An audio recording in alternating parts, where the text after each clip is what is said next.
Hi, I'm Jo with Jo Strong, going over pistol squat modifications today. So we have a curtsy pistol, we have a single leg pistol, well, all pistols are single leg. We had a few different variations where the foot is hooked far behind for a lot of support, hooked right behind the ankle for only a little bit of support, and other variations starting from the ground. So let's start with a nice warm up that would be from the ground, and it starts with this half kneeling where we're kind of is similar to a lunge, but we're focusing on the activation of this front leg. And so we're pushing off the heel, squeezing our butt and hamstrings. We get to use our back foot and our back toe and focusing on that front leg. So we are warming up, telling our body we are using one leg more than the other. So I do 3 to 5 per leg before switching, leaning forward, making sure my heel is still in contact with the ground, pushing off with my whole foot.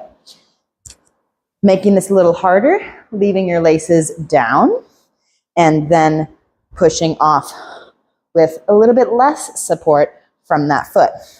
My toe goes flat, that's the only difference, rather than starting with the toes curled, toes flat, laces down, leaning forward again, and going up.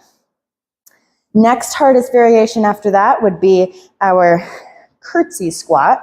And so our foot is hooked behind for stability, but also focusing more on this front leg. So I get to use my back quad a little bit, but I'm trying to be as light as I can on that back foot, on that back toe, not using it very much. But because it's over there, it's a little bit better for balance. What it looks like on the other side. A few more. I am trying to be upright, chest up, back flat. And then from here, making it a little more difficult, next, it would be hooking the ankle behind. So I call this a curtsy pistol, whereas it's a curtsy squat. Curtsy pistol is just the foot hooked behind. Now to get all the way down, a little more balance, because I'm really on just one leg and one foot. I can leave my toe on the ground, and now I can push off of this toe still. And then if I hook the foot, I'm just going to keep switching to be even so my legs don't get tired. If I hook it behind my ankle, I'm not leaving my foot on the ground. All of a sudden, I have to think about my balance a little bit more, and it is more difficult to get all the way down and back up. So, next one after that, we could jump back to the floor and attempt this another variation here, where we lift our back foot, leaning forward, and try not to use the floor as an assist at all. Let's see if I have the same strength on the other side. One side will also always be stronger than the other one. Yeah, about the same. So for that one, most common things I see.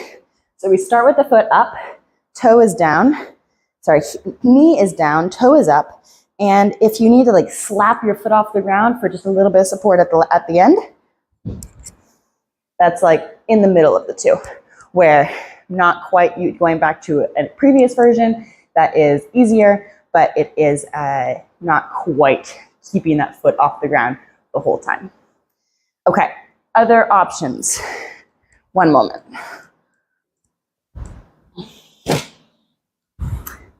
To get a low box, some kind of step, some kind of bench to sit to. And we can use one foot because our pistol is with our leg in front of us, so we got to practice that too. We can leave our foot in front. We can use that support of that front foot to go up and down. We can also use it for just going up, leaving that foot up for as long as possible, and then leaving your heel down to come back up. We want to make sure this box is low enough that it's at or below the height of your knee. So that way, when you go for a full pistol squat, you've practiced the range of motion.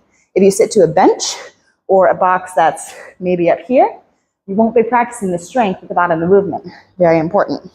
So once you are able to go down, you also want to see if you can, maybe you have to use your arms, momentum, to get yourself back up. And eventually, you'll be able to go down and up without help from said box. Then we go to the next step. Let's progress this again. Standing up on a box, kicking a leg out in front. Now we have no support of sitting down to something.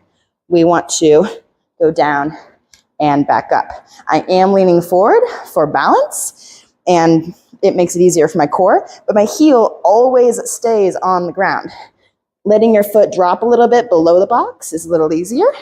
And when you're ready to progress this, making sure the foot stays elevated above. If I turn around, you can see how that looks from there, and the foot is staying above the box. From there, we are ready for full pistol squats. A few different variations for like a counterbalance and making it a little easier. I'll show you.